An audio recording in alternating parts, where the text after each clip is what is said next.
10 വർഷം MLA മാത്രമല്ല മുഖ്യമന്ത്രിയായും ഇരുന്ന പിണറായി വിജയനോട് ചോദ്യങ്ങളുമായി കേന്ദ്രമന്ത്രി ശോഭ Karandlaje.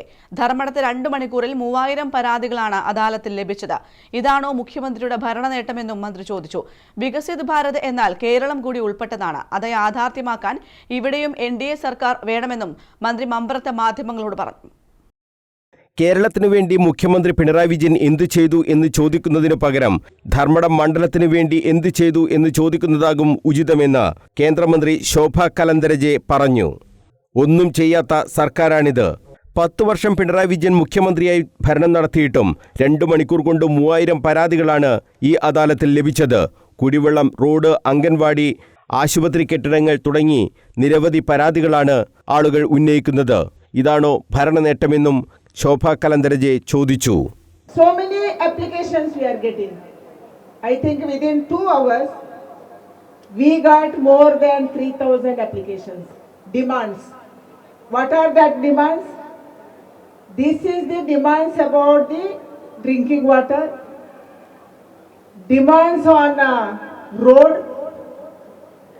demands for Anganwadi buildings, demands for doctors in PSC and CSC, demand for PSC and CSC buildings, infrastructure.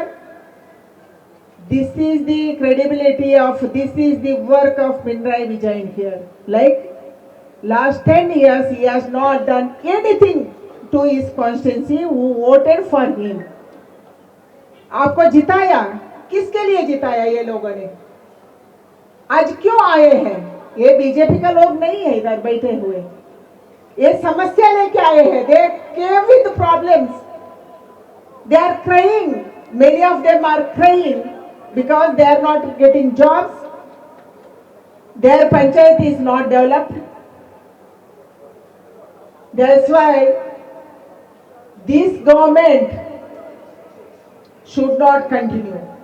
അദാലത്തിൽ പരാതി പറയാൻ BJP-ക്കാർ മാത്രമല്ല വന്നത്. പരാതി പറയാൻ വന്നവർ കരയുകയാണ്. ഈ സർക്കാർ തുടരാൻ പാടില്ല. UDF-ഉം LDF-ഉം സംസ്ഥാനത്തെ വഞ്ചിച്ചു. കേന്ദ്ര സർക്കാരിന്റെ പദ്ധതികൾ ഇവിടെ നടപ്പാക്കുന്നില്ല. വികസിത് ഭാരതം യാഥാർത്ഥ്യമാകണമെങ്കിൽ കേരളം കൂടി വികസിക്കണം. NDA-യുടെ വിജയത്തിലൂടെ മാത്രമേ വികസിത കേരളം യാഥാർത്ഥ്യമാവുകയുള്ളൂ എന്നും കേന്ദ്രമന്ത്രി പറഞ്ഞു. NDA-യുടെ ഭരണം വന്നാൽ കേരളം വികസിക്കും. ഇത് BJP-യുടെ വാഗ്ദാനമാണെന്നും കേന്ദ്രമന്ത്രി വാർത്താസമ്മേളനത്തിൽ പറഞ്ഞു. News bureau, Kannur.